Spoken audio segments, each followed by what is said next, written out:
হঠাৎ আমি বুঝতে পারলাম আমার পাশে কেউ শুয়ে আছে, এবং আমি এই পাশ ফেরাতে আমি দেখছি একটা লোক আমার দিকে তাকিয়ে হাসছে। ওয়াশরুমে এন্টার করলাম, পাশে পরপর পরপর মানে করিডোর দিয়ে ঢুকলাম, পরপর অনেক ওয়াশরুম আছে, একটা ওয়াশরুমের গেট খুলে ঢুকলাম। ওয়াশরুমের গেট খুলে ঢোকাতে আমি কিছু বুঝিনি, এবার বাথরুমে ঢুকে হঠাৎ করে বাথরুম থেকে বেরোনোর সময় দেখছি আমার বাথরুমটা লক হয়ে গেছে, দরজা। ফোন থেকে আমার হাজবেন্ডকে ফোন করছি, ফোন ডেড। আর আমি লকটাকে ঘোরাচ্ছি আর নামাচ্ছি, লক খুলছে না। হঠাৎ করে আমি শুনতে পাচ্ছি আমার পাশের ওয়াশরুমগুলোতে ফ্লাশের আওয়াজ, ফ্লাশ হচ্ছে ওয়াশরুম। আমি আমি ধাক্কাচ্ছি যে কেউ আছেন বা কেউ মানে বাথরুমে গেছে বা কিছু, কোনো আওয়াজ নেই। আগে আমি একটা পডকাস্ট নিয়ে এসেছিলাম উইপ্রো নিয়ে, তাতে সেই রকম কিছুই বিশেষ ডিটেলস ছিল না, কিন্তু আপনাদের কাছ থেকে পার্টিকুলারলি ওই পডকাস্টটি নিয়ে এতটা ভালোবাসা এবং রেসপন্স পাওয়ার জন্য আজকের পডকাস্টটি নিয়ে চলে আসলাম।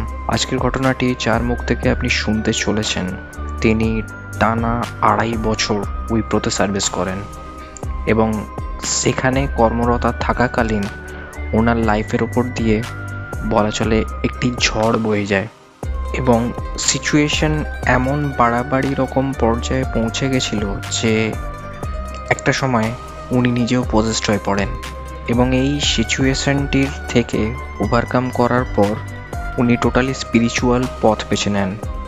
মানে এতটা লেভেলে উনি এফেক্টেড হয়ে পড়েছিলেন যে ওনাকে নিজের সেফটির জন্য এই পথটি বেছে নিতে হয়।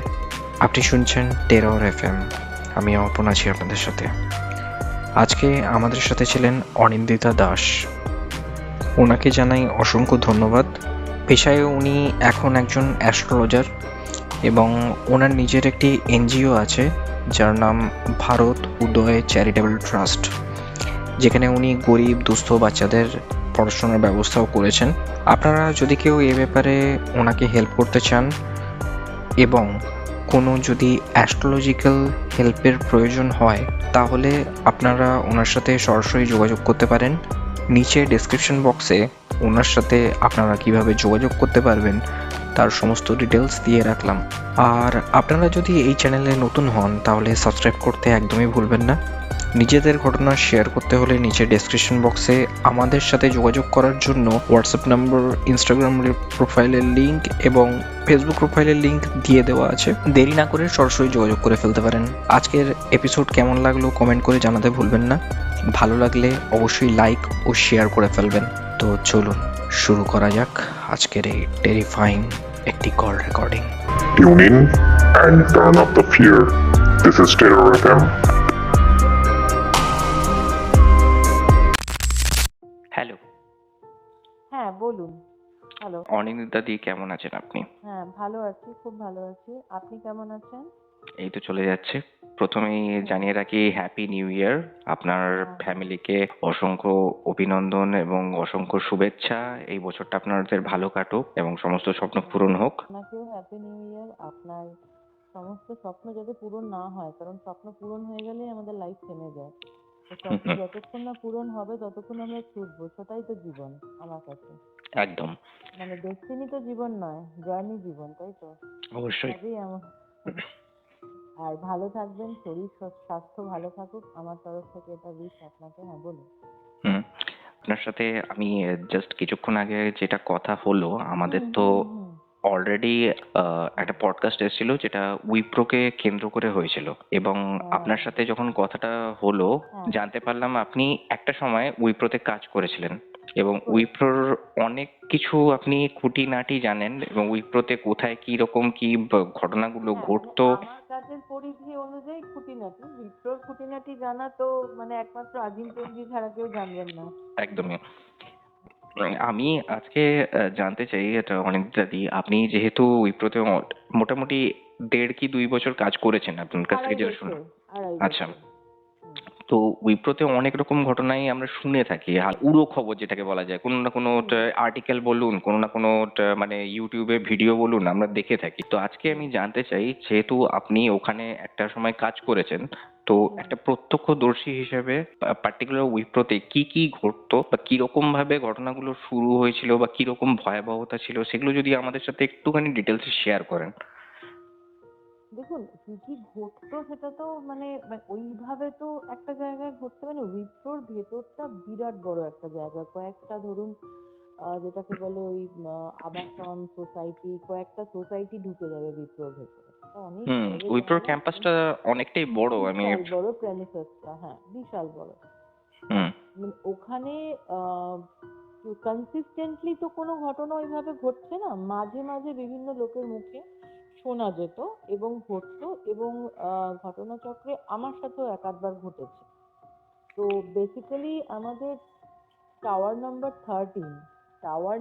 13 যতদূর আমার মনে হয় ওইখানে 3rd ফ্লোরে। হুম। তো সরি ভুল করলাম, আমি 13 না, ওটা মেবি টাওয়ার নাম্বার 3। তো ওটারই 3rd ফ্লোরে ঘটনাটা, মানে জায়গাটা ছিল একটুখানি স্কেয়ারি। তো ওখানে রাত্রিবেলা কোনো মিটিং, কোনো মানে কিছু, কোনো কলিং কিছু রাখা হতো না ওই ফ্লোরটা। হ্যাঁ আপনি তো তো আমি একটু ইন্টারাপ্ট করছি। আপনি হ্যাঁ হ্যাঁ আপনি হ্যাঁ বলুন।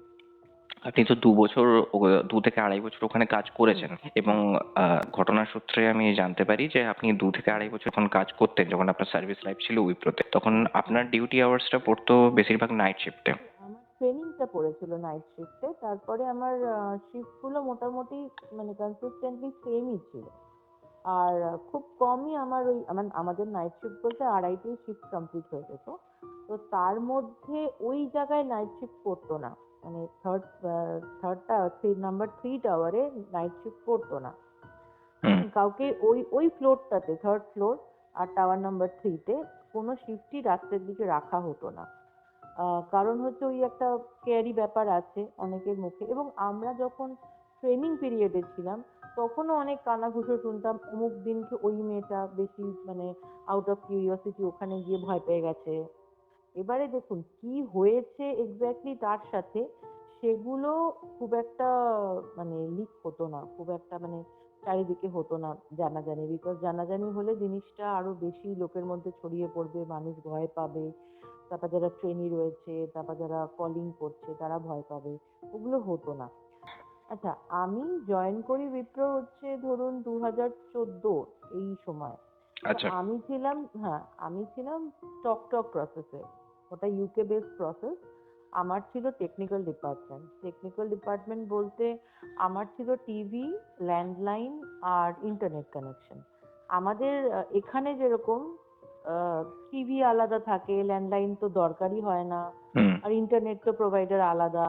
তো কিন্তু ওখানে কিন্তু ল্যান্ডলাইন কানেকশন না নিলে আপনার টিভিও চলবে না, ইন্টারনেটও চলবে না। So three of them are connected internally. আচ্ছা। ল্যান্ডলাইন থাকতেই হবে, টিভি তাতেই আসবে আর ইন্টারনেটও তাতে আসবে। তো হোল টেকনিক্যাল প্রসেসটাই তিনটে জিনিসের উপরে কানেক্টেড ছিল। তো আমি টেকনিক্যাল ডিপার্টমেন্টে ছিলাম। তো ওই সময় একবার আমি জানতে পারি যে এরকম আমাদের একজন কলিগ যে আর কি ওয়াশরুমে গেছে হঠাৎ। সেই সময় ওয়াশরুমটা অফশোরের ওয়াশরুম নয়, অন্য একটা বলছি, ওয়াশরুম খালি ছিল। তো ও মনে হয় মুখ ধুচ্ছিল। তো ও হঠাৎ করে দেখতে পায় যে একটি মেয়ে দৌড়ে দৌড়ে ছুটে এলো, আবার ছুটে বেরিয়ে চলে গেল। তা তারপরে যা ঘটলো সেটা হচ্ছে মেয়েটা হঠাৎ চমকে যায়, বেরিয়ে এসে ও তার আরেকজনকে জিজ্ঞেস করে যে কি ব্যাপার, এরকম একটা মেয়ে এক্ষুনি দেখলি দৌড়ে দৌড়ে এলো আর দৌড়ে দৌড়ে বেরিয়ে গেল? বলছে না, আমি তো কিছু দেখিনি।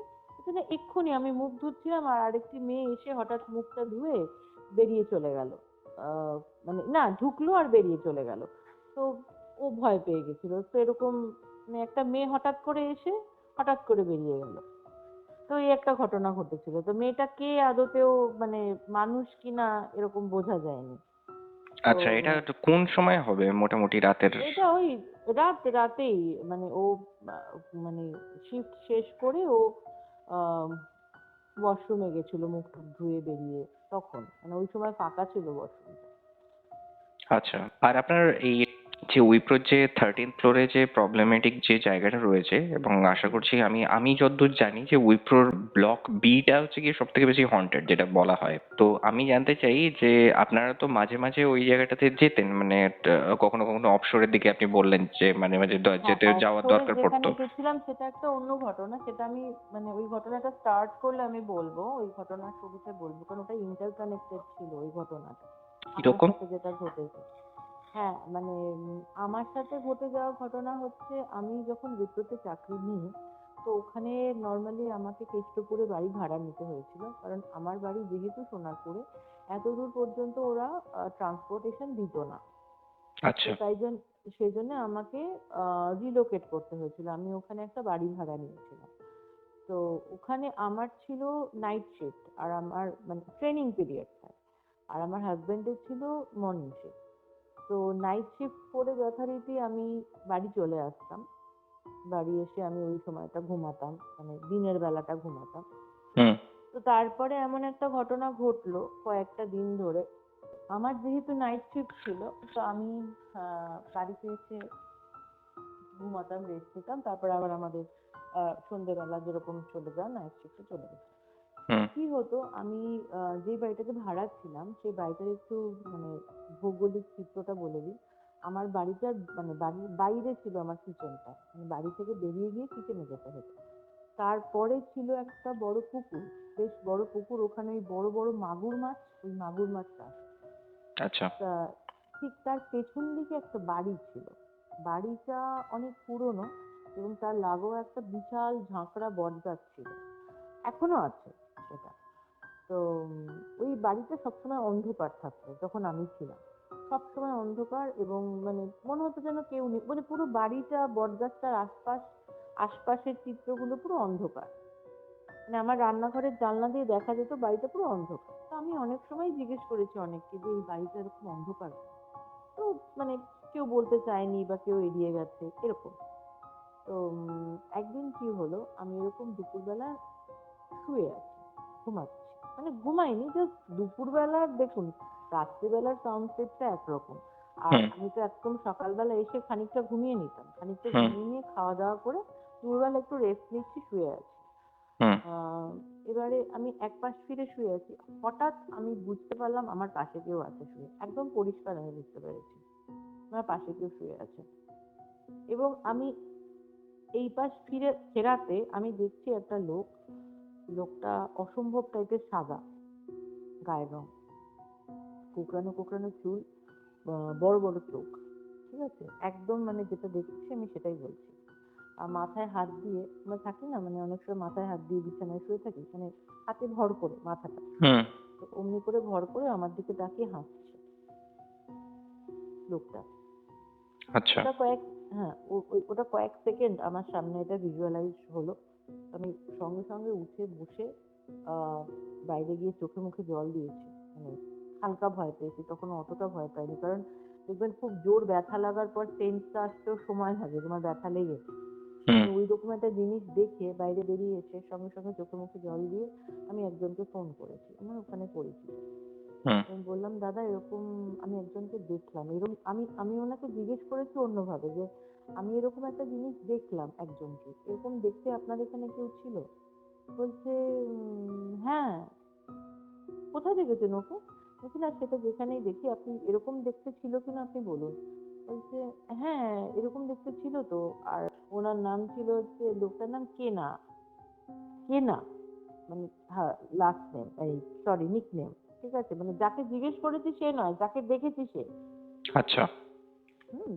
বলছে কেনাই তো এরকম ছিল দেখতে, ও মারা গেছে, ও মানে ওর বউকে স্ট্যাবিং করে ও ইয়ে করেছে, আত্মহত্যা করেছিল গলায় দড়ি দিয়ে, ও বহু বছর আগে মারা গেছে। আপনি কি করে দেখলেন? তারপরে আমি ওনাকে ডিটেল ঘটনাটা বললাম যে এরকম এরকম আমি দেখতে পাই ওনাকে। তারপর যথারীতি আমার বাড়িতে হাজবেন্ড আসে, ওনাকে বললাম, অফিসে গিয়ে এসব নিয়ে আলোচনা করি। তারপরে আমরা একটা লোকাল মন্দিরে গিয়ে পুজো দিই, এবং এক ঠাকুরমশাই আমাকে বলে ওই জল পোড়া টল পোড়া দিয়ে বলছিল বাড়ির চারদিকে একটু দিয়ে দিতে। তো আমি হুম। সেটা করি। তারপরে আমার নর্মাল যেরকম দিন চলতে থাকে। আমার হাজবেন্ড সকালে অফিস যাচ্ছে, আমি রাত্রে অফিস যাচ্ছি। তারপরে পরে কিচ্ছু হলো না। বেশ কিছুদিন পর যখন আমাদের ট্রেনিং শেষ হয়ে গেল, আমরা ফ্লোর হিট করলাম, তখন মানে আবার ওরকম নাইট শিফট মর্নিং শিফট চলছে, আবার এরকম মানে ঘটনাগুলো ঘটছে কখন, আমার হাজবেন্ড যখন বাড়িতে থাকে না, আমি যখন একা থাকছি। আমি বোঝাতে পারছি? কারণ হচ্ছে আমার হাজবেন্ডের রাশ খুব ভারী, মানে আমার শ্বশুর বাড়ির দিকে আমার শ্বশুর মশাইও এরকম মানে ভীষণ রাশভারী, আর ওনারও তাই, মানে ওই সময় কোনো কিছু, কোনো ব্যাড এন্টিটি কিছু আসতো না। আমি যখন একা থাকতাম, জিনিসটা আমার সাথে কিন্তু আমার সাথেই ঘটতো, বুঝতে পারছেন? হুম। এইবারে হলো কি, একদিনকে ওরকম এই ঘটনাগুলো ঘটতে মানে চলতে থাকলো। এবার আমি একদিনকে ঘুমিয়ে রয়েছি, মানে ওই দুপুরবেলা, মানে সকালবেলা এসে রেস্ট নিয়ে দুপুরবেলা ওই তন্দ্রা মতো, বুঝছেন, হুম। ওরকম আমি শুয়ে রয়েছি। আমি দেখছি চোখ বন্ধ অবস্থায় আমার মা এসেছেন। আমার মা মারা গেছেন 2010 সালে। তো আমার মা আমার সাথে ভীষণই কানেক্টেড ছিলেন এবং আছেন।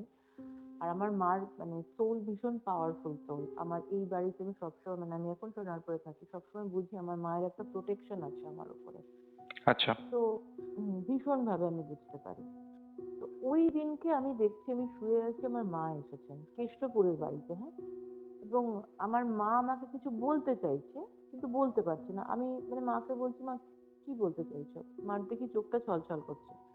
এবারে যে ঘটনাটা আমার সাথে ঘটলো, আমি জানি না, অনেকের কাছে অবিশ্বাস্য মনে হবে, বাট ঘটনাটা আমার জীবনের ঘটনা, মানে চরমতম বিশ্বাস্য আমার কাছে। আমি শুয়ে বুঝতে পারলাম আমার ঘাড়ের কাছে একটা লোমশ হাত আমার ঘাড়ের কাছে এগিয়ে আসছে। আমি একা, I was alone on that time. আমার আচ্ছা। ঘাড়ের কাছে একটা লোমশ হাত এগিয়ে আসছে ঘাড়ের কাছে, এবং যত হাতটা আসছে তত আমার ঘাড়টা না গরম হয়ে যাচ্ছে। ঠিক বুঝতে আছে, পারছি। যত এগিয়ে আসছে তত গরম হয়ে যাচ্ছে ঘাড়, আর হাতটা আমার কাছে এগিয়েই আসছে, আর আমি স্টিফ হয়ে গেছি শুয়ে শুয়ে। আমি বুঝতে পারছি ওই সময় আমাকে পাল্টি খেয়ে উঠে পড়তে হবে, কিন্তু আমি উঠতে পারছি না। Kind of slip paralysis experience করছেন তো? আমার তো স্লিপ হয়ইনি, তো স্লিপ প্যারালাইসিস কি করে হবে? আমি তো জেগে আছি ওই টাইমে। মানে আমি জাস্ট মাকে দেখেছি তন্দ্রা, মানে জাস্ট আমি চোখটা একটু লেগেছে, মাকে দেখেছি, তার পরের মোমেন্ট আমার তো চোখ খুলে গেছে। আমি বুঝতে পারছি আমার ঘাড়ে, মানে শুয়ে জেগে জেগে স্টিফ হয়ে গেছি, হুম, মানে বুঝতে স্লিপ পারছি। প্যারালিসিস নয়, আমি জাস্ট স্টিফ হয়ে গিয়ে বুঝতে পারছি একটা হাত আসছে, মানে আমি হাতটাকে ফিলও করতে পারছি, দেখতেও পাচ্ছি। ওর লোমটা হচ্ছে ধূসর, মানে কি বলবো, ধূসর রঙের লোম। ওরকম একটা হাত আমার কাঁধের কাছে, ঠিক ঘাড়ের কাছে আসছে, আর স্টিফ হয়ে যাচ্ছে, মানে ঘাড়টা গরম হয়ে যাচ্ছে। হুম। তারপরে আমার মধ্যে কোনো, আমি নড়তে চড়তে পারছিলাম না। তারপরে আমি জোর করে আমি নিজে উঠেছি, উঠেই ঘর থেকে বেরিয়ে গেছি, ঘরে আর ঢুকিনি। ওই ঘরের যা অ্যাটমসফিয়ার ছিল, ওই ঘরে আর আমি ঢুকিনি। আমি বাইরে বেরিয়ে গেছি। আমাদের বাড়ির বাইরে একটা মন্দির ছিল, মন্দিরে গিয়ে মানে যেরকম আমার ড্রেস ছিল, আমি একটা ঘরের ড্রেস হুম। পরে আমি ছিলাম, আমি ওই ঘরের ড্রেস পরে আমি বেরিয়ে গিয়ে মন্দিরে গিয়ে চুপচাপ করে বসেছিলাম।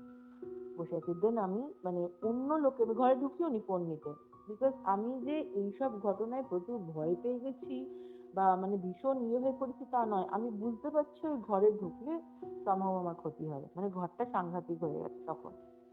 আমি আচ্ছা। অন্য লোকের ফোন নিয়ে আমার হাজবেন্ডকে ফোন করলাম, ফোন করে বললাম যে কোনোভাবে ছুটি নিয়ে চলে আসো। একটা মানে ঘটনা, তখন আমার চোখ মুখ ঘেমে টেমে গেছে, আমার মধ্যে অনেক পরিবর্তন এসেছে। তো তখন আমার হাজবেন্ড চলে আসেন। চলে এসে আমার ডিরেক্টলি আমার বাড়ির যে ওনার আছেন, ল্যান্ডলর্ড, ওনার সাথে কথা বলে। কথা বলে তখন ওনারা আমাদেরকে বললেন যে এই ঘরটায় নাকি আগেও এরকম প্রবলেম হয়েছিল, বাট ওনারা কথাটা চেপে গেছিলেন, আমাদেরকে জানাননি। তখন বলছে বৌদির কি এরকম কোনো মানে রাত হালকা বা কিছু ঘটনা ঘটে? আর মানে বিয়ে আপনাদের ক বছর হয়েছে? কারণ নতুন কাপলদেরকে এরকম অ্যাটাক করার ঘটনা রয়েছে। যাই হোক, সেসব প্রচুর প্রশ্ন আনসার এসব চলতে থাকে। এর মধ্যে আর এক ভদ্রলোক আমাদেরকে অ্যাডভাইস করে যে আপনারা এক্ষুনি কাউকে ভালো কেউ আছেন তাকে দেখিয়ে নিই। এবার অফিস থেকে ছুটি নেবো তো ওইভাবে ছুটি পাওয়া যায় না, না আমাদের নতুন নতুন চাকরি। হুম। তো আমরা অ্যাপ্লাই করলাম ছুটি। তো আর অ্যাপ্লাইটাও বা কি দিয়ে করবো? যে আমার সাথে একটা কোনো মানে সুপার ন্যাচারাল ঘটনা ঘটছে, তো সেটাকে ভ্যালিড বিলিভ রিজন তো করা। দেখাতে হবে। হ্যাঁ, তবে উইপ্রোতে মনে হয় ভ্যালিড রিজন এটার থেকে বড় আর হয় না। মোটামুটি উইপ্রোতে সবাই জানে যে হ্যাঁ এরকম ঘটনা ঘটতে পারে। আশেপাশে যত মানে কেষ্টপুরের যত আশেপাশে ঘটনা, এরকম ঘটনা প্রচুর আছে। তো আমার টিম লিডার যিনি ছিলেন আমাকে খুব হেল্প করেছিলেন। উনি বলেছে ঠিক আছে তোমাকে আমি ছুটি দেবো কিছুদিন, 7-8 দিনের। তুমি গিয়ে, আমার তো ছুটি জমা ছিল, তুমি গিয়ে মানে ট্রিটমেন্ট করিয়ে আসো। বিকজ আমার তখন প্রেশারও মানে প্রচুর বেড়ে গেছিল।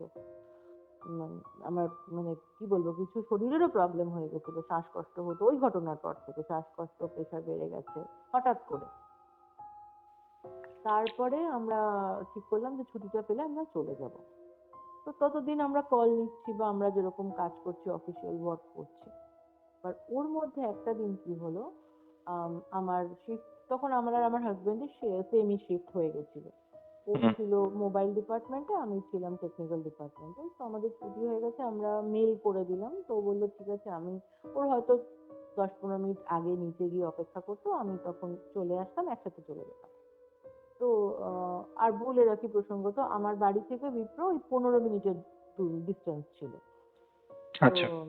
হুম তো এবার আমি করলাম কি, আমার শিফট শেষ হওয়ার পর আমি ওয়াশরুমে যাব। তো আমার ফ্লোরের ওয়াশরুমটাতে যাইনি, জানি একটু ভিড় টিড় হবে।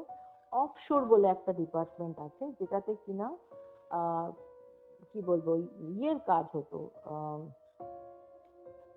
অ্যাকাউন্টস এর কাজ হতো অফশোর ডিপার্টমেন্টে। অফশোর ডিপার্টমেন্টে অ্যাকাউন্ট ডিপার্টমেন্ট ছিল এবং ওটা শেষ হয়ে যেত 6:30টার পর। মানে অফশোর একটা বিশাল বড় আপনার মানে শুরু নেই শেষ নেই ফ্লোর, ঠিক আছে? তার ডিপার্টমেন্টটা শেষ হতো 6:30টায়। এবার অফশোর ক্লোজ থাকতো। এবার আমরা কি করতাম, কখনো এইদিকে ওয়াশরুম বন্ধ থাকলে আমরা বা বিজি থাকলে আমরা ওখানে চলে যেতাম। ওই দিনকে আমি ঠিক করলাম, কি মনে হলো, আমি মানে অফশোরে চলে যাই। আমাদের ফ্লোর থেকে বেরিয়ে উল্টো দিকের ফ্লোর গেলাম অফশোর। অফশোরের গেটটা খুলে আমি ঢুকলাম। দুপাশে হাজার হাজার চেয়ার টেবিল, কাঁচের কিউবিকল। আমি মাঝখান দিয়ে যাচ্ছি, আমার কিন্তু যাওয়ার সময় কোনো কিছু ফিল করতে পারিনি, ঠিক আছে, কিচ্ছু অসুবিধা হয়নি। আমি গেলাম, আমি হুম। ওয়াশরুমে এন্টার করলাম। পাশে পরপর পরপর মানে করিডোর দিয়ে ঢুকলাম, পরপর অনেক ওয়াশরুম আছে, একটা ওয়াশরুমের গেট খুলে ঢুকলাম। ওয়াশরুমের গেট খুলে ঢোকাতে আমি কিছু বুঝিনি। এবার বাথরুমে ঢুকে হঠাৎ করে বাথরুম থেকে বেরোনোর সময় দেখছি আমার বাথরুমটা লক হয়ে গেছে, দরজা। ওয়াশরুমে কিন্তু কোনো প্রবলেম ছিল না। ইনফ্যাক্ট উইপ্রোর ওয়াশরুম ওরা প্রতিদিন প্রতি সেকেন্ড চেক করে। একটা আপনি মানে মিররে একটা দাগও পাবেন না, এরকম ওদের মানে হুম। সিকিউরিটি এরকমই। তো আমার লক হয়ে গেছে। এবারে আমি আমার ফোন থেকে, আমার হাতে ফোন আছে, ফোন থেকে আমার হাজবেন্ডকে ফোন করছি, ফোন ডেড। ফোন মানে যাচ্ছে না ফোন। আর আমি লকটাকে ঘোরাচ্ছি আর নামাচ্ছি, ঘোরাচ্ছি আর নামাচ্ছি, লক খুলছে না। ওই মুহূর্তে আমার ভয় পাওয়া শুরু হলো। এবারে পুরো মানে ওয়াশরুমে আপনি একা? আমি ওয়াশরুমে নট অনলি আমি একা, আমি ওয়াশরুমে তো একাই, পুরো ফ্লোরটাতে আমি একা, আপনি বুঝতে পারছেন? পুরো হুম। টোটাল অফশোর ফ্লোরে আমি একা। আর আচ্ছা। আমি তো ওদের ওয়াশরুমটা ব্যবহার করতে গেছি।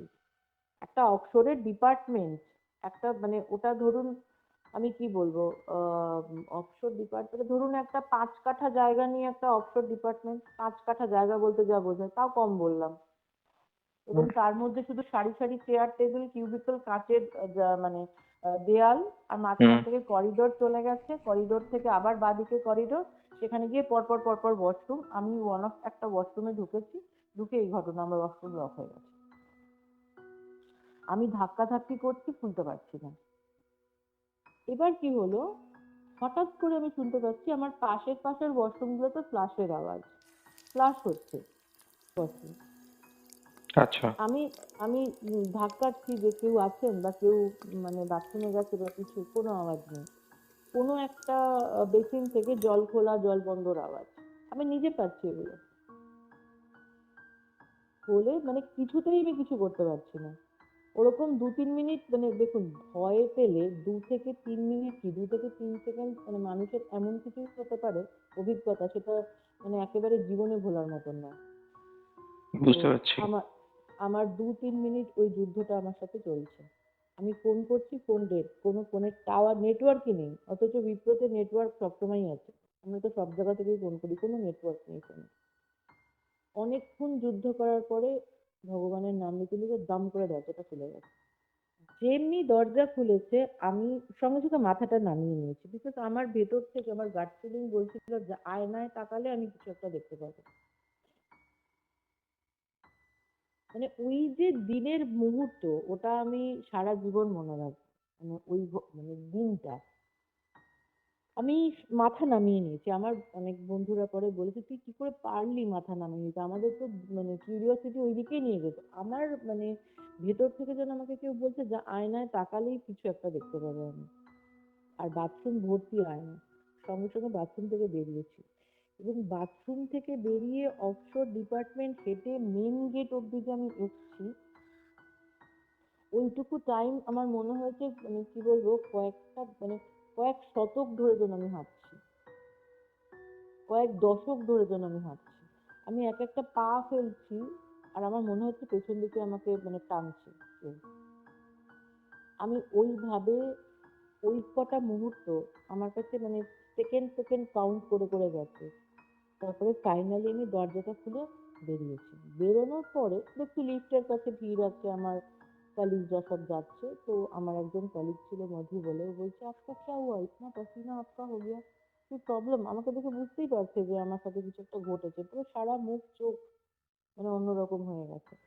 দেন আমি বলছি না কুছ নেই হুয়া, আমার বলারও কোনো রকম মানে ইচ্ছা প্রবৃত্তি কিছু ছিল না যে বলবো। ওনারা বারবার করে ওরা জিজ্ঞেস করছে কি হয়েছে, কিছুই বলিনি। দেন তারপরে লিফট থেকে নেমে এলাম, আমার হাজবেন্ডকেও বলিনি, অনেক পরে বাড়িতে গিয়ে বলেছি। তখন অলরেডি আমাদের ছুটিও চলে আসছিল। আমার হাজবেন্ড পরে এইসব ব্যাপার নিয়ে কারুর সাথে মন্দিরে এটা ওটা আলোচনা এসব নানান কিছু করতে থাকলো, যে কি করা যায়, ঘটনাগুলো ঘটছে, ছুটি পেতে তো সময় লাগবে। তখন আমি কিছু কিছু স্বপ্ন আমি দেখতাম যে আমার হাজবেন্ড মানে মার্ডার হয়ে গেছে, আমার হাজবেন্ডকে মেরে ফেলা হয়েছে। পরে আমাকে অনেকে বলেছিল এগুলো হুমকি দেয়, মানে এনটিটি হুমকি দেয় যে মানে ও যদি হুম। ওকে প্রোটেক্ট করতে যায় তাহলে ও খতম হয়ে যাবে। আমার কাছে এরকম হুমকি আসতো স্বপ্নে যে হুম। হাজবেন্ডকে মেরে ফেলবো, ওখানে থাকতে দেবে না। এর পরের ঘটনাগুলো যেগুলো ঘটেছিল সেগুলো ম্যাক্সিমামই আমি আমার হাজবেন্ডের মুখ থেকে শুনেছি। আমার আমার রিয়াকশন গুলো, বিকজ অনেক রিয়াকশনই আমার মনে নেই। এবার ঘটনা কি ঘটলো, আমি তার পর দুটো ছুটি হলে আমার হাজবেন্ডের জন্য অপেক্ষা করতাম না, আমি বাড়ি চলে আসতাম। তোমার আমার হাজবেন্ড বলতো যে তুই বাড়ি চলে যাচ্ছ কেন, আমার জন্য অপেক্ষা করো, আমরা বাইকে আসতাম পরে পরে। তো হুম। বা অনেক সময় কি হতো, আমি আগে ক্যাব নিয়ে চলে আসতাম। আমার মনে হতো যে না আমি বেশিক্ষণ থাকবো না, আমি বাড়ি আসবো কখন। এই এই এক্সাক্ট ফিলিংস গুলো আমার মনে নেই, কিন্তু আমি করতাম এরকম। তো অনেকদিন ধরেই আমার মধ্যে অনেক অস্বাভাবিক ব্যাপার দেখেছে যে এটা ঠিক হচ্ছে না, কেন তাড়াতাড়ি করে বাড়ি চলে আসছে, বাড়িতে থাকতে পছন্দ করছে। আমার ভালো লাগতো না। আর ও যখনই বলতো এই বাড়িটা আমরা ছেড়ে দেবো, আমাদের সাথে ঝামেলা লেগে যেত। আমি বলতাম যে না, বাড়ি ছাড়বো না। প্রথম দিকে কিন্তু আমি বলতাম বাড়ি ছেড়ে দেবো, এই বাড়িটাতে থাকবো না। তারপরে ও পরবর্তীকালে ও বলতো আমার মধ্যে কিছু অস্বাভাবিকত্ব দেখে যে না, এই বাড়িটা ছেড়ে দেবো, কিন্তু আমি ছাড়তে চাইতাম না, যে না আমি ছাড়বো না। তারপর আমার বাড়ির লোক ওখানে গেল, আমার দিদিরা ওখানে এলো আমাকে বোঝাতে যে বুলবুলি তুই বাড়িটা ছেড়ে দে, তুই এখানে থাকিস না। আমি থাকতে চাই না। মারাত্মক অশান্তি হতো, আমি বাড়ি ছাড়বো না, কিছুতেই থাকবো না। তারপরে একটা দিন এলো যেদিনকে আমি সকালবেলা থেকে বলছি যে আমি অফিস যাব না। সেদিন আমাদের একসাথে শিফট ছিল। আমার বর বলছে কেন যাবে না কেন? আমি তো না, আমি যাবো না। ও তার মাঝখানে একটা কথা বলে রাখি, কেউ একজন আমার বরকে সাজেশন দেয় যে আপনি সারাদিন হনুমান, যতক্ষণ বাড়িতে থাকবেন চালিশা পাঠ করুন, হনুমানজিকে পুজো করুন, ওনার থেকে বড় তো আর কোনো কিছু হয় না এইসব ব্যাপারে। আপনি হনুমানজিকে পুজো করুন, ওনাকে প্রে করুন। হ্যাঁ, তো ও কিন্তু বাড়িতে হনুমানজি পাঠ করতো। তো এবার ওরকম ঘটনা ঘটে। আমি বলি যে আমি যাব না অফিস, বা তুমি আগে চলে যাও, পরে আমি চলে যাবো। তারপরে যে ঘটনাগুলো ঘটেছে সেটা আমি ওর মুখ থেকে শুনেছি। আমি নাকি ওকে বলেছি যে তুমি চলে গেলেই আমি সুইসাইড করবো। আমি বলেছি এই কথা।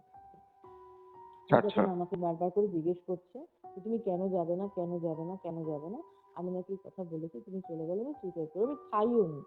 ইনফ্যাক্ট তখন আমার হাজবেন্ড বোধহয় আমাকে টেস্ট করবার জন্য বলেছে তুমি খেয়ে নাও, তো আমি খাইও নি, খাচ্ছিলাম না।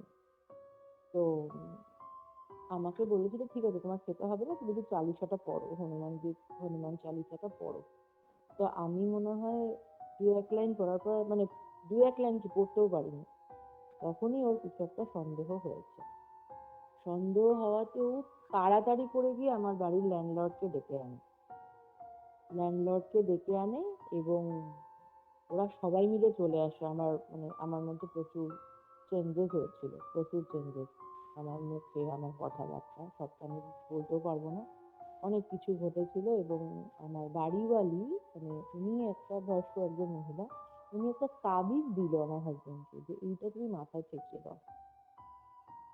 ওটা ঠেকানোতে আমার মধ্যে অনেক, মানে ওই অ্যাবনর্মালিটি গুলো চলে যায়। আপনি রিকভার্ড হন ওখান থেকে? মানে আমি ওখানে বসেই অনেক কিছু মানে ইয়ে করছিলাম, মানে খুব ভুলভাল জিনিস করে চলেছি ওখানে। পজিশনের লক্ষণ দেখা? কাইন্ড অফ কি ফুল পজেশন, ওরকমই কিছু একটা মারাত্মক ঘটে গেছিল। আর ওরা ওই তাবিজটা দেওয়াতে বলেছিল তাবিজটা তুমি তোমার কাছে রাখবে যতক্ষণ না তুমি সুস্থ হচ্ছ। আমার হাজবেন্ড তারপরে আমাকে নিয়ে ওখান থেকে এখানে চলে আসে, এখানে চলে গিয়ে সোজা একজনের কাছে আমাকে নিয়ে যায়। তো তারপর শুনি ওখানেও যে ভদ্রলোক আমাকে আর কি ওই এক্সরসিজম যেটাকে বলে করেছিল, হুম। উনি আমার হাজবেন্ডকে বলেছিল আপনি সমানে বলে দেন কেষ্টপুর ছেড়ে দেবো, বাড়ি ছেড়ে দেবো। যতবার বলা হয়েছে বাড়ি ছেড়ে দেবো ততবার আমি প্রেশার করে গেছি। ইভেন আমার হাজবেন্ডকেও বোধহয় ফেলে দিচ্ছিলাম আমার হাজবেন্ডেরই মুখে, যে অত বড় একটা লোককে আমি ওই যে একটা খোলা জানলা ছিল, জানলা দিয়ে দিচ্ছিলাম ধরে। মানে? হ্যাঁ, মানে আমার হাজবেন্ড একটা, মানে ইয়ে ছিল, বেঞ্চ টাইপের, বেঞ্চে বসতে দিয়েছে আমাকে, আমার হাজবেন্ড আমাকে বলেছে যে ওই ভদ্রলোক ওকে বলছে যে আপনি বলে যান কেষ্টপুর আমি ছেড়ে দেবো, ওই বাড়িটা। আর আমি তো সমানে বলে চলেছি যে আমি কেষ্টপুর, মানে ওই বাড়ি ছাড়বো না। ওখান থেকে আমি সোনারপুর চলে আসি। আমার মুখে একটাই কথা ছিল, আমি, মানে আমার হাজবেন্ডের ছুটির জন্য অপেক্ষা করেনি, ছুটি হয়তো কটা দিন পর পেতাম। ওই ঘটনার পরে ডাইরেক্ট চলে আসি আমরা এখানে। আমার বাবাকে, আমার পিসিরা সবাই মিলে ওনার কাছে নিয়ে যাওয়া হয়। তো ওখানে গিয়ে মানে আমি সবকিছু বলা আমার হাজবেন্ডই বলে, আর ভদ্রলোক বলতে থাকে আপনি আপনার ওয়াইফকে বলুন কেষ্টপুরের বাড়ি ছাড়বো না। মানে এই কথাটা বললে যেহেতু আমি রিয়েক্ট করছিলাম, তো সেহেতু আমার হাজবেন্ড আমাকে বারবার করে বলতে থাকে আমি ছাড়বো না, এই ছেড়ে দেবো কেষ্টপুরের বাড়ি। মানে আমি বলছিলাম ছাড়বো না, এতবার করে বলেছে। তখন আমি ওনাকে, পেছন দিকে একটা জানলা ছিল, মানে খোলা জানলা, গ্রিল ছিল না ওদের বাড়িতে, ঠিক আছে, আচ্ছা। খোলা জানলা। হ্যাঁ, আমার হাজবেন্ডকে সোজা গলা ধরে জানলা দিয়ে ফেলে দিচ্ছিল একটা হাট্টা কাট্টা লোককে ওরা ধরে নিয়ে। মানে আপনি আপনার হাজবেন্ডকে ধরে ফেলে দেবার চেষ্টা করছিলেন? হুম হুম হুম হুম হুম মানে গলা থুতনিতে ধরে, জাস্ট একটা হাত দিয়ে। ওরা দেখেছে মানে এই ব্যাপারগুলো। আচ্ছা। হুম তো তারপরে তো ওখানে অনেকজন লোক টোক ছিল, ধরে নেয় আমাকে ওরা, ওদের ক্রিয়া টিয়া নানান করে, একটা মাদুলিও দেয়। তারপরে আমরা ওখান থেকে আবার সেম কেষ্টপুরে চলে আসি, ওই বাড়িতেই আসি।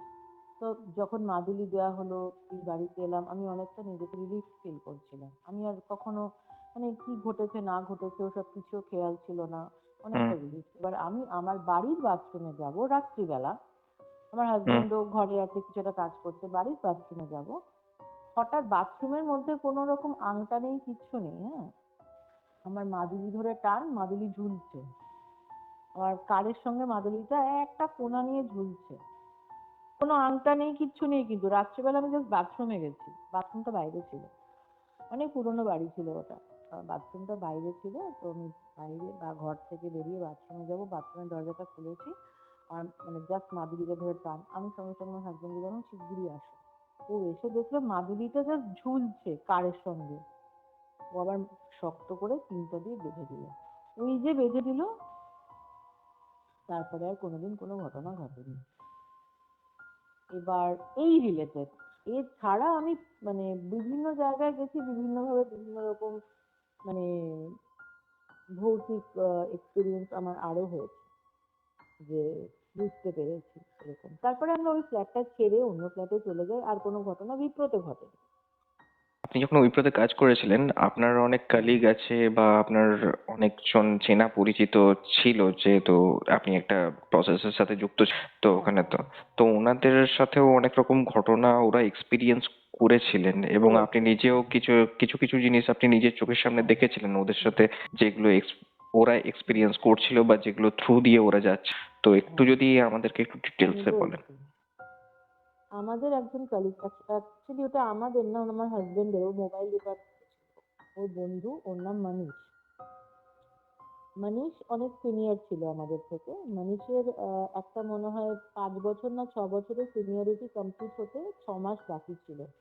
তো আচ্ছা। ঘটনাটা ঘটে ওই 6 মাসের শুরুতে, মানে 6 মাস বাকি শুরুতে। হুম। তো ও একটা ওই ওর একটা সিনিয়রিটি ট্যাগ পেত, ওটা পায়নি, তখন পেলো না আর কি ঘটনাটা ঘটাতে। কি হলো, মানিশ একদিনকে লগ আউট করে নর্মালি মানিশ বাড়িতে যাচ্ছিল। ও ক্যাব নিত না, ও বাইক নিয়ে আসতো। তো রাত্রেবেলা নাইট শিফট কমপ্লিট করে ওই 1:30, 12:30 বা 1টা 1:30টার সময় বাড়ি যাচ্ছিল। তো চিংড়িঘাটা ব্রিজের কাছে কি হয়, একটা লোক ওর কাছে লিফট চায়, বলে এরকম আমাকে লিফট দেবে না। তো মানুষ ওকে লিফট দেয়। তো হাফ ব্রিজ ওঠা, আর রাত্রিবেলা ফাঁকা রাস্তা, গাড়িতে সিট ছিল। হাফ ব্রিজ ক্রস করার পরে মানুষ বুঝতে পারে পেছনে মনে হচ্ছে কেউ নেই। আপনার পেছনে একটা যদি কেউ বাইকে ওঠে, আপনার তো একটা মানে একটা ফিলিংস তো থাকবে যে পেছনে কেউ আছে। হুম, পেছনটা একটা ভারী ভাব আছে একটা। হ্যাঁ, একটা আসে, তো ওটা ও বুঝতে পারছিল কেউ নেই। তো ব্রিজের মাঝখানে পেছন দিকে তাকিয়ে দেখতে কেউ নেই। এর সঙ্গে সঙ্গে প্রচন্ড ভয় পায়, এবং মানে সাডেন ডিস্ক ব্রেক মারাতে ওর গাড়ি উল্টে যায়, এবং ওর অ্যাক্সিডেন্ট হয়ে পড়েছিল মানে ব্রিজের ওপর। ওই রাতে আপনার নিউ টাউন পুলিশ কিছু করছিল, ওই টহল দিচ্ছিল। না, নিউ টাউন না, তখন তো বিধাননগর পুলিশ একটাই ছিল। হুম। নিউ টাউন তো সেদিন করে হলো থানা। বিধাননগর পুলিশ টহল দেয় না রাতে। তো হুম। ওকে ওখান থেকে উদ্ধার করে, এবং ও এত ভয় পেয়ে গিয়েছিল যে মুখে কিছু বলতে পারছিল না, ও ইশারায় ইশারায় বোঝাচ্ছিল।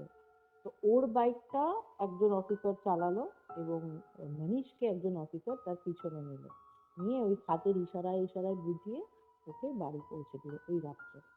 তারপরে ও এতটা অসুস্থ হয়ে পড়ে, হাসপাতালে ভর্তি ছিল, এবং মানসিকভাবে ও প্রচন্ড অসুস্থ ছিল। 6 মাস পরে ও জয়েন করে, ওর মানে সিনিয়রিটি ট্যাগও তখন পেল না। এবং কথাগুলো যে ও সব সত্যি বলেছে, সেটার প্রমাণ হচ্ছে আমরা যখন কোনো কথা বলি সত্যি, তখন স্পন্টেনিয়াসলি বলি। আর মিথ্যা বলতে গেলে আমাদেরকে তো একটু মাইন্ড গেম খেলে মিথ্যা বলতে হয়। আপনি হুম। বুঝতে পারবেন আপনার সামনে যদি কেউ মিথ্যা বলে, বানিয়ে বলে, হুম। অতিরঞ্জিত করে বলে। ওকে যখনই আমরা জিজ্ঞেস করেছি মানিশ তোমার এক্সপিরিয়েন্স একটু বলো, মানিশ কিন্তু চোখ মুখ সঙ্গে সঙ্গে মানুষের চেঞ্জ হয়ে যেত, ও বলতে চাইতো না। না না না, একদম বলতে চাইতো না। খুব ক্লোজ লোকেদেরও বলতো যে এরকম ঘটনা ঘটেছে। তো এই মনীষের ঘটনাটা খুব মারাত্মক, মানে এরকম ঘটনা যেন কারোর সাথে না ঘটে। আর নেক্সট একটা বলি আপনাকে, এই রিস্টোরি। হুম। তো আমাদেরই একজন, তখন ট্রেনিং চলছে আমাদের, ওই নাইট শিফটের ট্রেনিং। সে হচ্ছে কেষ্টপুর খালপাড়, খালপাড় আচ্ছা। চেনেন তো কেষ্টপুরে? হ্যাঁ। হ্যাঁ হ্যাঁ, ওই খালপাড়ের কাছে বাড়ি ভাড়া নিয়েছিল। তো রাত্রিবেলা সে উইপ্রোর গাড়ি নামিয়ে দিয়েছে।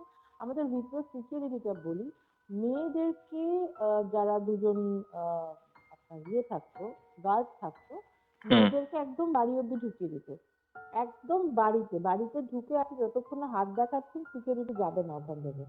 মেয়েরা হাত আচ্ছা। দেখাবে তবে সিকিউরিটি যাবে। হতে পারে ঘরের মধ্যে কোনো ভায়োলেন্স হয়েছে বা ঘরে কোনো চোর ডাকাত কিছু থাকলো, হুম। যতক্ষণ না মেয়েটা ঢুকে দরজায় ঢুকে হাত দেখাচ্ছে সিকিউরিটি যেত না। আর ছেলেদেরকে হচ্ছে স্পটে নামাতো, ছেলেদেরকে ওরকম করতো না অতটা, একদম বাড়ির সামনে, কিন্তু মেয়েদেরকে হাত দেখানোর পর তবেই কিন্তু সিকিউরিটি যেত। আচ্ছা।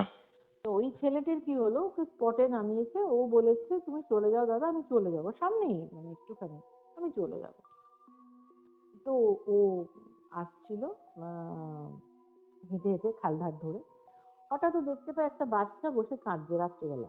হুম, তো ওই সে বাচ্চাটাকে স্বভাবতই বলে কি হয়েছে ভাই বাবা, তোমার বাড়ি কোথায়? তো হাত দিয়ে দেখিয়েছে বাড়ি। তো বাচ্চাটা একদম সত্যি কথা, বাচ্চাটা বলছে হাত দিয়ে দেখিয়েছে। হুম। এবারে ও বলছে চলো তোমাকে বাড়ি পৌঁছে দিই বলে ও বাচ্চাটাকে নিয়ে চলে যাচ্ছে, যেতে যেতে ওর যে বাড়িটা মানে ও যেখানে ভাড়া থাকতো সেটা ক্রস করে ও চলে যাচ্ছিল। আচ্ছা। তো হ্যাঁ, এবারে ওই বাড়িওয়ালা, আসল কি বলুন তো, কৃষ্ণপুরে যারা বাড়ি ভাড়া দেয় মানে ওখানকার মানে বিব্রত কর্মী বা অন্য কোথাও whatever, হুম।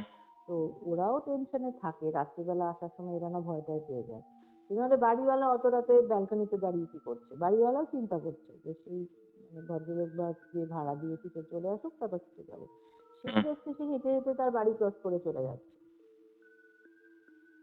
যেই দেখেছে বাড়ি ক্রস করে চলে যাচ্ছে, তো ও তখন ডেকেছে বাড়িওয়ালা যে তুমি কোথায় যাচ্ছ? তখনও সঙ্গী ফিরেছে, বলছে না আমি তো মানে একটা বাচ্চা আমাকে বললো, বলে কোথায় বাচ্চা? বলে, আমার সাথে ছিল। বলছে কোনো বাচ্চা নেই, তুমি উপরে চলে এসো, আর কোনোদিন কোনো বাচ্চা দেখে এভাবে দাঁড়াবে না। এই ঘটনা ওই ওই ছেলেটি পরে আমাদের গ্রুপে এই কথাটা আলোচনা করেছিল এবং গ্রুপ থেকে গ্রুপ এই কথাটা ইয়ে হয়েছিল, ছড়িয়েছিল। আচ্ছা। সেভাবেই আমরা জানতে পারি। আচ্ছা। তো এরকম বিপ্রতে ঘটনা প্রচুর আছে। তো আমি একটা ছোট্ট ঘটনা বলবো, হুম। রিসেন্টলি ঘটেছে আমাদের সাথে।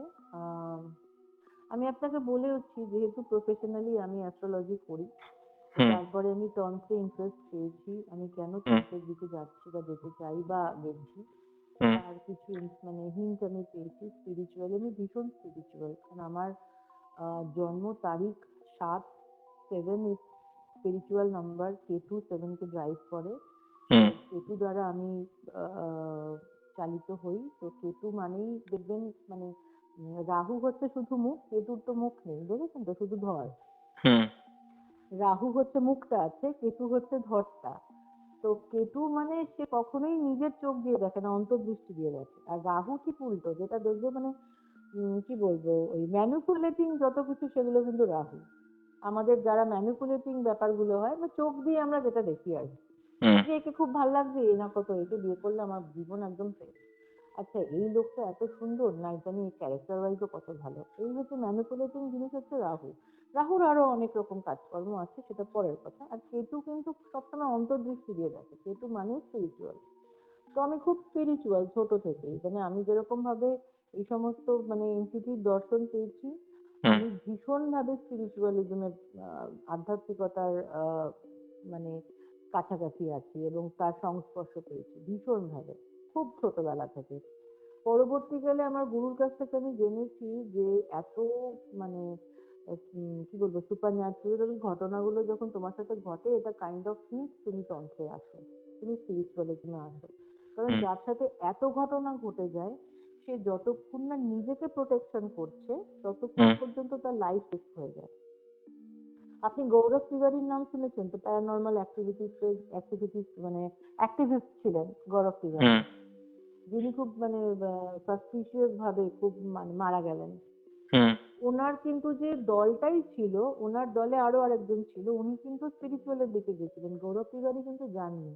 কারণ ওনার কাজটাই ছিল সুপার ন্যাচারাল জিনিস নিয়ে নাড়াঘাটা করা, স্পিরিচুয়াল দিকে না যাওয়া। স্পিরিচুয়াল দিকে উনি গেলেন না বলে কিন্তু ওনার অপমৃত্যু হলো এইভাবে। তো এই যে এত এন্টিটি আপনাকে আপনার লাইফে আসছে, আপনি দেখুন মানুষ ভয় পায় হয়তো এক আধবার, হুম। এনটিটির দর্শন তো দূরের কথা, অনেকেই মানে দেখেইনি বোঝেইনি, অনেকে হেসে হুম। উড়িয়ে দেবে যে হুম এরকম ব্যাপার হয় না, ওরকম ভয় পেয়েছে, স্বপ্ন দেখেছে, হ্যাঁ, যার সাথে ঘটেছে সে ব্যাখ্যা দিতে পারবে, হুম যার সাথে ঘটেনি সেটা ব্যাখ্যা দিতে পারবে না।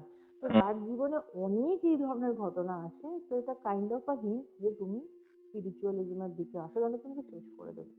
আমি কিন্তু তার মানে প্রমাণ, আমি যদি হুম। না যেতাম, আমি যদি আধ্যাত্মিকতায় না আসতাম, তাহলে কিন্তু আমাকে মানে শেষ, আমি বাঁচতে পারতাম না।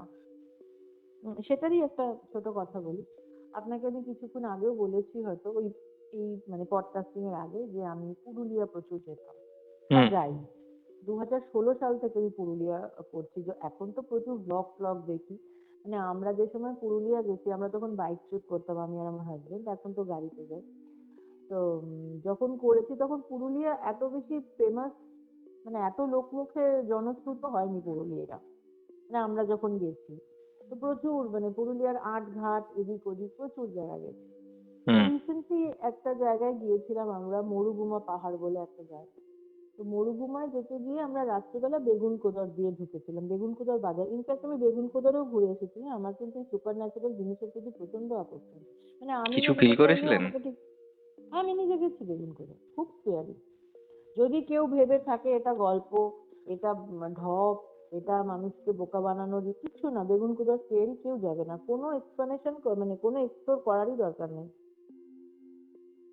ভূত হচ্ছে এমন একটা জিনিস, বা আত্মা বা এন্টিটি হোয়াট এভার, হুম মানে আত্মা মানে সোল, সোলও কিন্তু একটা পার্ট, সেটা নিয়ে আমি বলছি না। মানে যেসব এন্টিটি মানুষের ক্ষতি করতে চায়, তারা কিন্তু খুব বাজেভাবে ক্ষতি করে।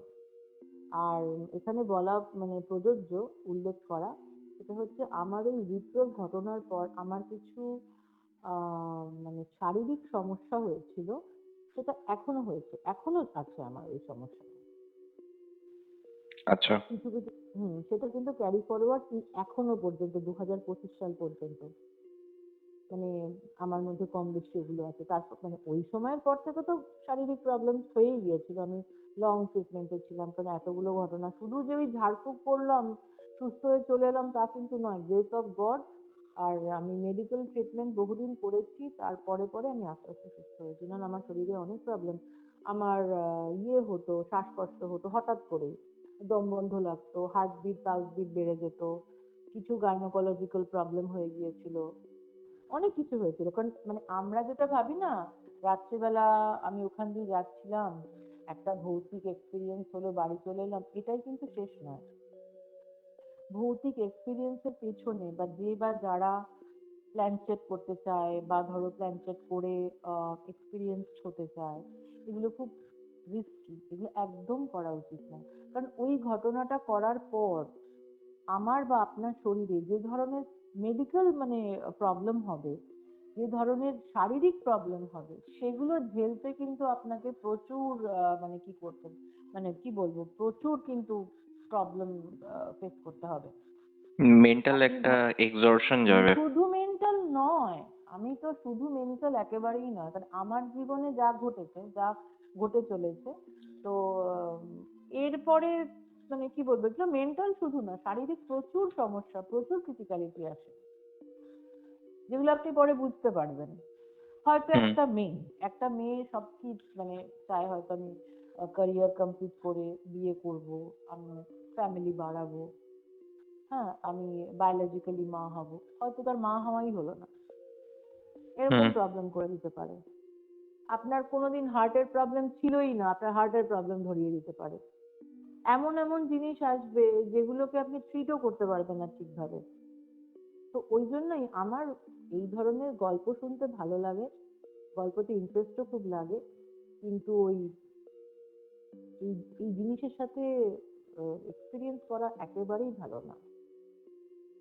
আমরা মানে আমি নিজে বেগুনকোদর গেছি, বেগুনকোদর আউট অফ কিউরিওসিটি গেছিলাম, গাড়ি থেকেও নামতে চাইছিলাম, মানে আমার হাজবেন্ড বলছিল গাড়ি থেকে নেমো না, তো আমি একবার গাড়ি থেকে নেমে দাঁড়ালাম, যথেষ্ট স্কেরি।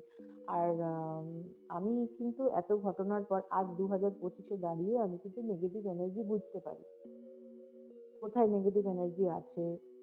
একটা বাড়ি খুব সচ্ছল, কোনো অসুবিধা নেই, কিন্তু আমি বুঝতে পারি এখানে নেগেটিভ এনার্জি আমার সাথে ঘটনাগুলো ঘটার জন্য। হ্যালো শুনতে হ্যালো পাচ্ছি। হুম। তো মানে আমি জাস্ট ওই পুরুলিয়ার ঘটনাটা বলি। আমরা ওই মরুগুমাতে গেছিলাম। মরুগুমাতে বেগুনকোদার বাজার দিয়ে ঢুকছিলাম আর কি। তখন হুম গাড়িতে অ্যাক্সিডেন্ট হয়। অ্যাক্সিডেন্ট হয় মানে একটা রাস্তা, পুরুলিয়ার রাস্তাঘাট এখন একদম ভালো নেই, মানে কি বলবো, খুব গাড্ডা ফাড্ডা এটা ওটা চলে এসছে, একদম ভালো নেই। আগে আগে রাস্তাঘাট খুব ভালো ছিল যখন আমরা 2016-তে যেতাম, বাইক ট্রিপ করতাম, এত সুন্দর রাস্তা, এখন তো কি বলবো। তো একটা হুম রাস্তা না 1.5 ফুট মতন খোঁড়া ছিল, তো গাড়িটা একদম একদম সোজা গিয়ে পড়ে। চেসিস বসে গেছিল গাড়ি, আমার হাজবেন্ডই ড্রাইভ করছিল, বুঝতে পারিনি এরকম রাস্তার মধ্যে হঠাৎ এরকম 1.5 ফুট খোঁড়া।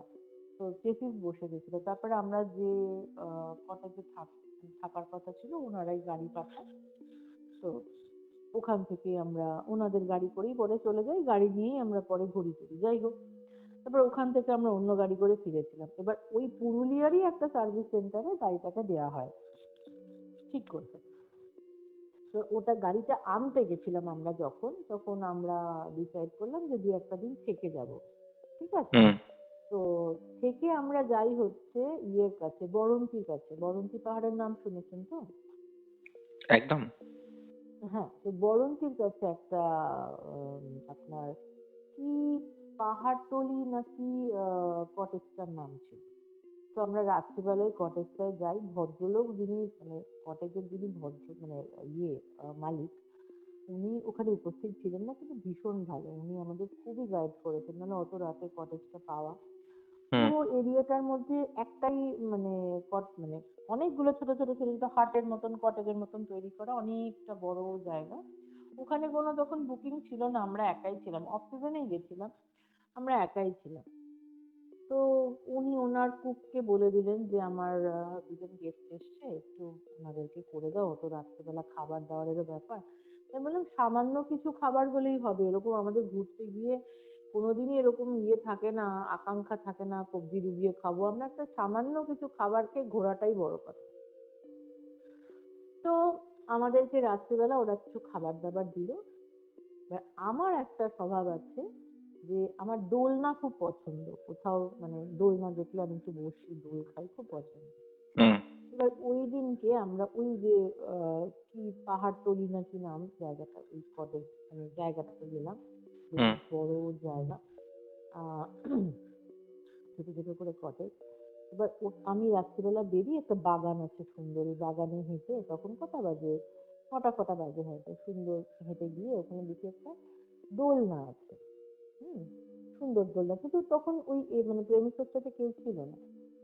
তা আমি একটু বসে দোলনায় দোল খেলাম, অন্ধকার ছিল, প্রচন্ড অন্ধকার, দোলনায় দোল খাচ্ছি। হঠাৎ আমার মনে হলো আমার পেছন দিকে কেউ আছে। আমি একদম ফিল করলাম যে আহ এখন আর ওরকম দোলনায় দোল খাওয়াটা ঠিক না, আমার উঠে আসা উচিত। মনে হচ্ছে কেউ দাঁড়িয়ে আছে। আমি কি করলাম, আমি দোলনা থেকে উঠে সোজা হেঁটে কটেজের দিকে আসছি। ঠিক মানে আহ, আমার মনে হলো আমার মাথার মধ্যে কেউ একটা হাত এরকম হাত দিল আর কি, মাথার মধ্যে একটা হাত বুলিয়ে দিল আর কি। আমি সঙ্গে সঙ্গে চলে এসেছি। আমি আর এসব কথা এসে আমার হাজবেন্ডকেও বলিনি, যে আমি, ও বললে, ও বলবে তুমি এদিকে গেলে কেন রাত্রিবেলা, দরকার ছিল না। তো কিছুই বলিনি। এবার সকালবেলা উঠে যথারীতি আমার একটা কিউরিওসিটি ছিল যে মাথায় একটা হাত লাগলোই বা কিসের, আর দোলনাটার পেছনে আমি ওরকম একটা ফিল করলাম যাই ভোরবেলা উঠে। তো যেহেতু বললাম ওই এরিয়াটাতে আর কেউ ছিল না, তো আমি নিজে হেঁটে দেখতে গেছি যে আমার মাথায় হাতটা কিসের লাগলো। দেখলাম যে একটা গাছের পাতা, ওই কি বলবো, এরিকা পামের যে বড় বড় গাছগুলো হয় না, হুম পাতাগুলো বেশ সুন্দর হয়। কিন্তু আমি যেটা দেখলাম ওই পাতা এতটাই দূরে, আমার মাথায় হাত মানে পাতাটা লাগার কোনো জায়গাই নেই, পাতা অনেকটা দূরে, আর ওই দিন কোনো ঝড় হাওয়া বৃষ্টি কিছু ছিল না, কিন্তু আমার মাথায় হাওয়া মানে হাতটা লেগেছে। 1 নাম্বার। দ্বিতীয় নাম্বার কথা হচ্ছে, আমি গেলাম দোলনাটার কাছে, আহ, গিয়ে দেখলাম সবই ঠিক আছে, সকালবেলা আর কি দেখবো, ফিল করতে চাইছিলাম যদি কিছু থাকে বা কিছু। তো তার পেছন দিকে গেলাম, পেছন দিকে দেখলাম একটা গাছের তলায় বেদি মতন করা রয়েছে। তো ফুল গাছ রয়েছে, ওনারা ফুল গাছ করেছেন, কিন্তু মানুষজন কেউ নেই। তো আমি একটা ফুল ছিঁড়ে, আমার মনে হলো আমি দোলনাটায় রেখে আসি, কি ভাগ্যিস আমি দোলনাটায় রেখে আসিনি। ফুলটা ছিঁড়ে হাতেই নিয়েছি। হাতে নিয়ে দোলনাটার কাছে গিয়ে আমি বললাম যে, আপনি বা তোমরা যেই হও, তোমাদের সাথে আমার কোনো শত্রুতা নেই। তোমরা তোমাদের জায়গায় ভালো থেকো, আমি আমাদের জায়গায় ভালো আছি। আমি এখানে ঘুরতে এসেছিলাম, আমি চলে যাচ্ছি। তবে ফুলটা রাখবো বলে আমি রাখিনি, আমার হাতে করে নিয়ে চলে এসেছি। তো ওই দিনই আমাদের রিটার্নও ছিল, কারণ আমরা তো সেই সময় ঘুরতে আসিনি। আমরা অ্যাকচুয়ালি গাড়িটা নিতে এসেছিলাম, যেটা অ্যাক্সিডেন্ট হয়েছিল, তার আগে তো ঘোরা হয়ে গেছে। হুম।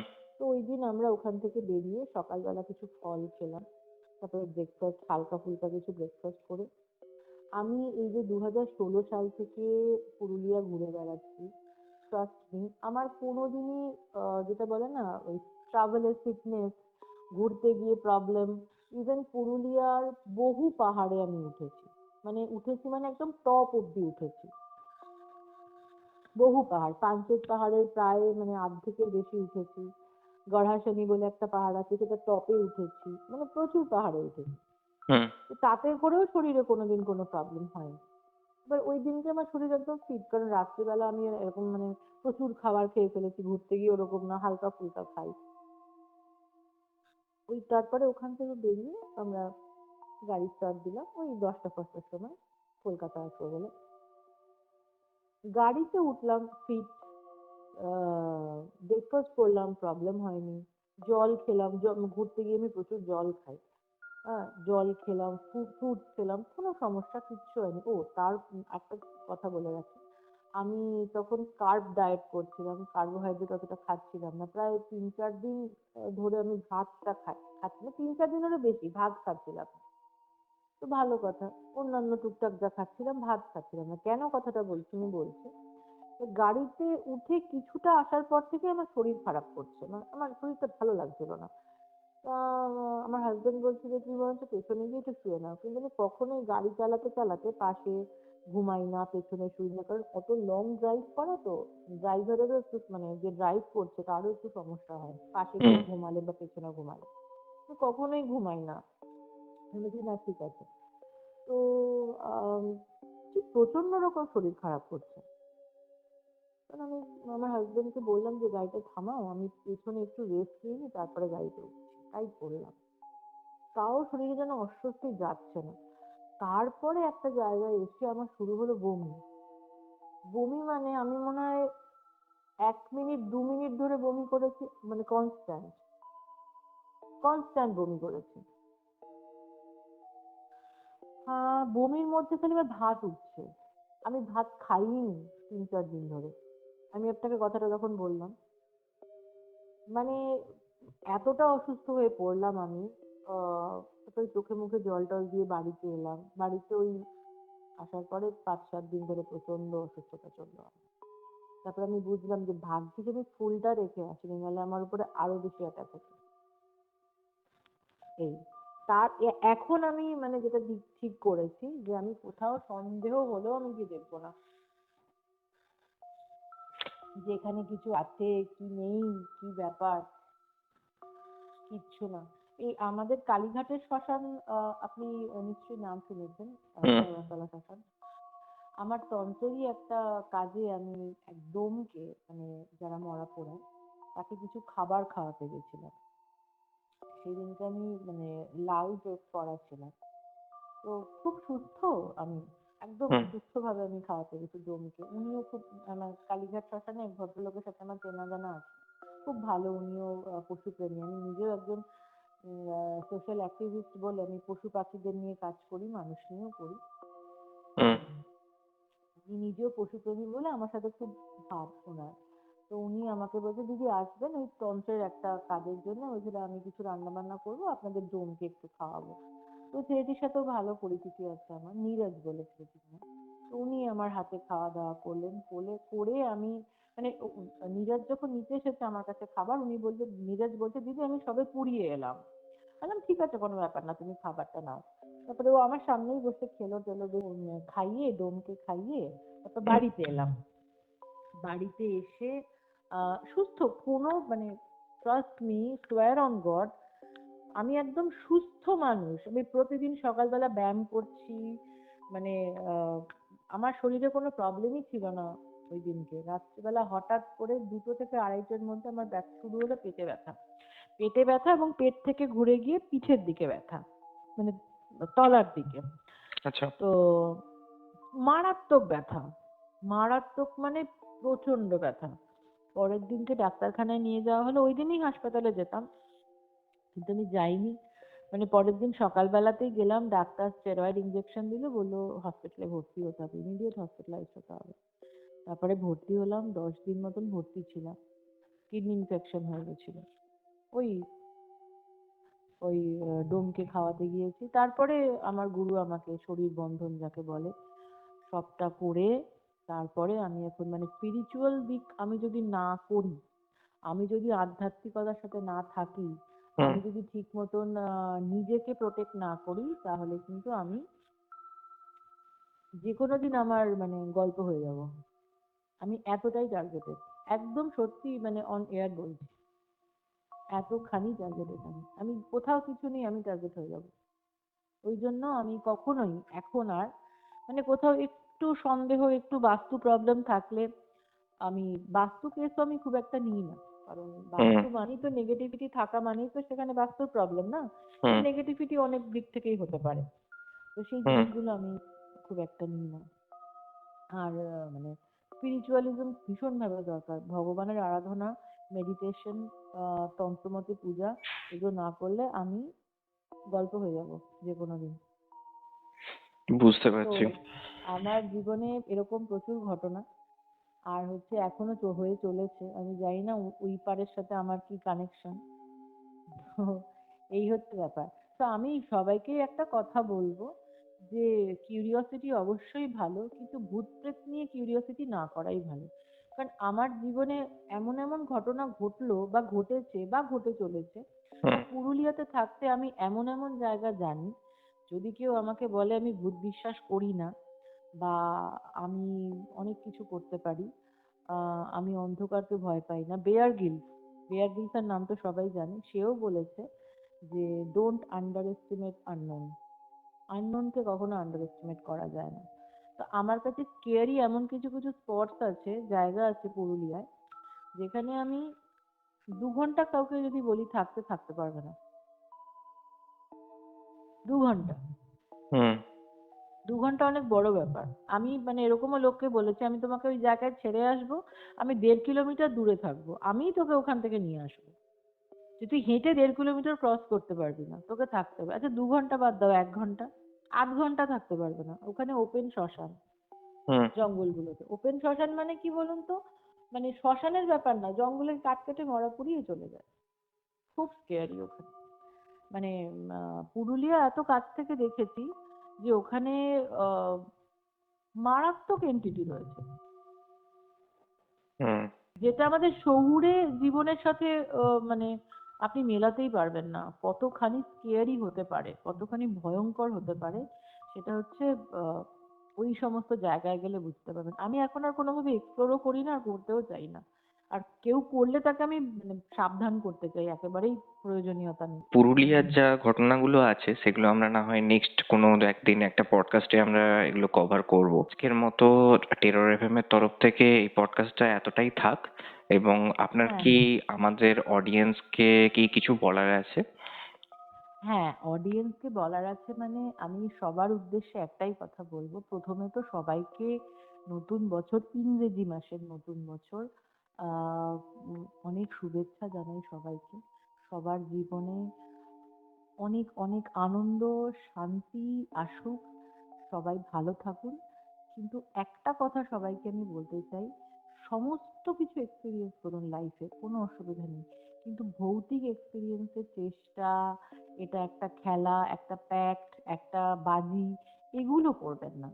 কারণ এগুলো এটা এমন একটা জগৎ, এটা নিয়ে এক্সপিরিয়েন্স করা, খেলা, বাজি ধরা এই জিনিস নয়। কারণ আপনার ওই ওই একদিনের ভয় আপনাকে অনেক বড় মাসুল গোনাতে হতে পারে।